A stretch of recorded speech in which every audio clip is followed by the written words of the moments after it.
Hello guys! Guys talaga. Ayan. Isa-surprise namin yung papa namin. Kasi yung papa namin, 80 years old na, hindi niya alam na, na may handa siya ng kaunting salo-salo. Ang alam niya, wala talagang handa. Kasi ang rason namin wala kaming mga pera ngayon. Kaya pasensya na. Sa sunod na lang na taon ka namin hahandaan. Pag dumating yung anak ko, yun ang namin sa kanya. Tapos, alam niyo yun, bigla siyang nalungkot. Pero, mayroon kami mga surprise sa kanya. Bigas, tapos money cake, at saka mayroon kami nakalagay sa umbrella na kumbaga parang din sa kanya, parang unang pampasaya. Dahil diba ang mga matanda, pag matanda na sila, pag bigyan mo lang ng kaunting pera, tuwang-tuwa na sila. Kaya yan, talagang isa-surprise namin siya. Ngayon, sinusundo na siya ng aking anak. Kaya tingnan natin guys kung paano yung ma-surprise ang aking papa. God bless us all.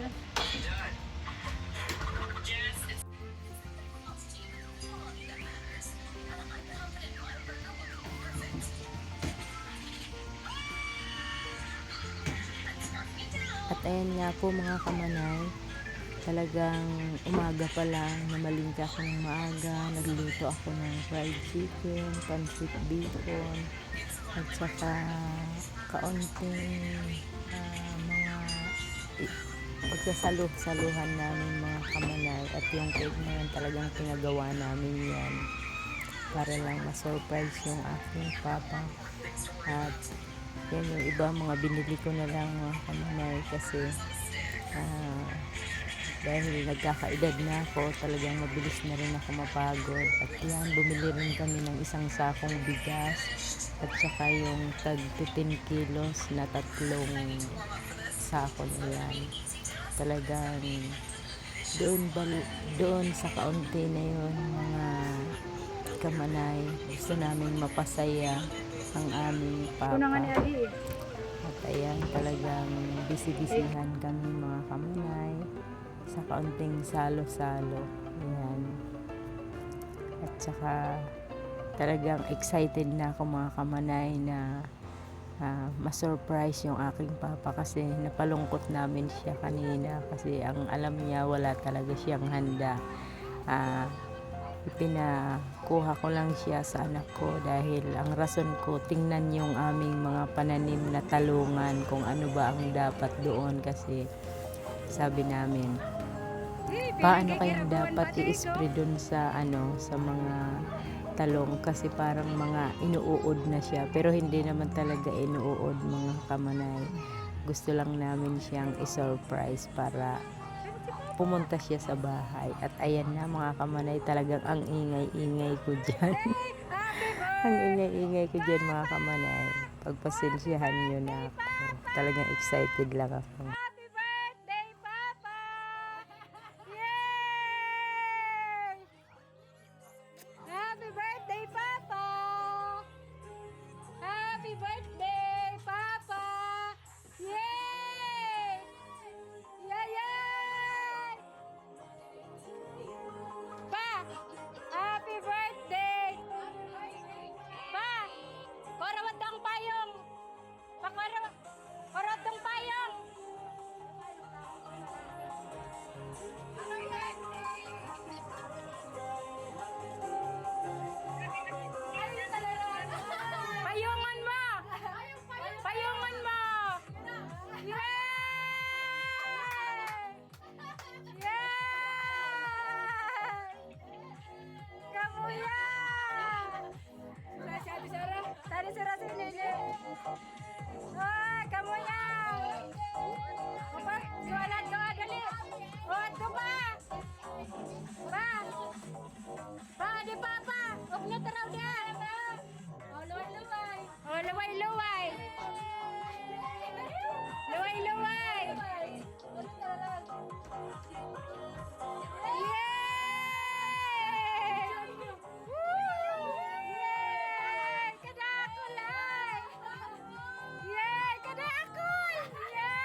Ayan mga kamanay, talagang pagpasensyahan nyo na talagang ingay-ingay ko. Hindi ko na namalayan sa sobrang saya ko na kahit yung pera ganun lang, yung kaunting halaga, alam mo yun.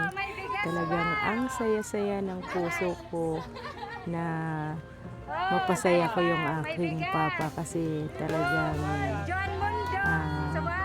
galing kami sa mahirap na pamilya kaya yun, talagang sa kaunti lang andun na sobrang saya-saya na namin, na appreciate namin yung mga pagpapala ng Diyos na talagang hindi namin naranasan noon, na ngayon na naranasan na namin yung pagpapala ng Diyos. Kaya talagang pagpasensyahan nyo na po, sobrang saya ko lang, ang ingay-ingay ko. Nagtatangis! Lalo na si Sara. Pasalamat ako kaninyo ngamin ang mga pamilya ko.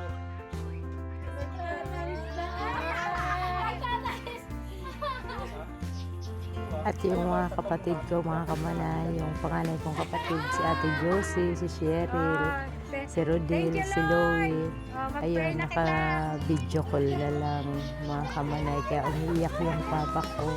At saka yung anak ko, talagang sa sobrang busy ko na rin mag-video para maipakita ko sa kanya lahat ng video. Nakaligtaan ko na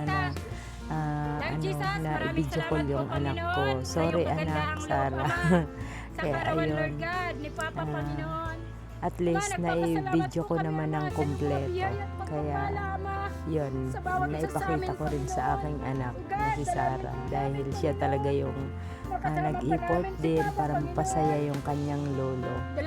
Kaya ayun mga kamanay, ang saya-saya talaga. To God be all the glory talaga. Lahat ng biyaya at pagpapala talagang binabalik ko sa Panginoon ang aming Jesus. Papa, Panginoon, at higit sa lahat, Panginoon, tanggapin Kanya bilang tagapagligtas ng Kanyang buhay. Maraming salamat o Diyos sa iyong biyaya at pagpapala. Pagpalain mo din, Ama, ang aking mga kapatid na tumulong, lalo Panginoong Isus, si Sarah, Panginoon. Ibalik mo, Ama, siksik-liglig at umaapaw sa kanila, Ama, ang mga biyaya at pagpapala na binigay mo, Panginoon. Maraming salamat. In Jesus' name, Amen. At yun mga kamanay, pinicturan na nga namin yung aking papa at naging bisita ko rin yung aking mother-in-law. Ayan, parehas sila mga balo na.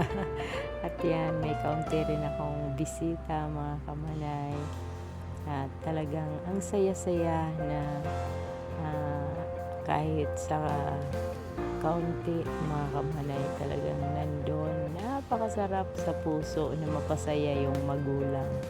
Talagang todo effort ako. Parang yung pagod ko na nagluto ako, parang hindi ko naramdaman. Ayan na nga mga kamanay, nagbibilang na yung aking papa at nagpapasalamat siya sa aking mga kapatid at sa aking anak. Talagang nandun mga kamanay. Tuwan-tuwa siya, di ba yung mga matanda kahit yung mga ganyan-ganyan talagang nandun. Ang saya-saya na nila.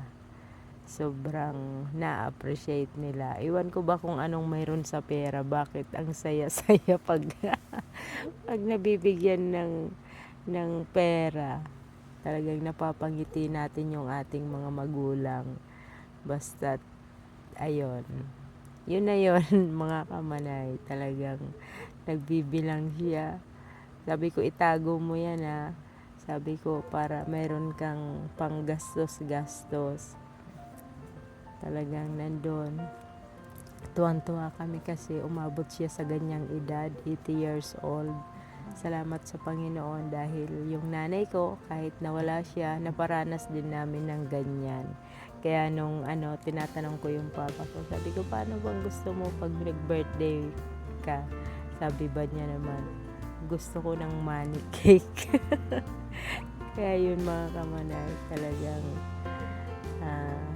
sinikap talaga namin na mabigyan siya ng money cake.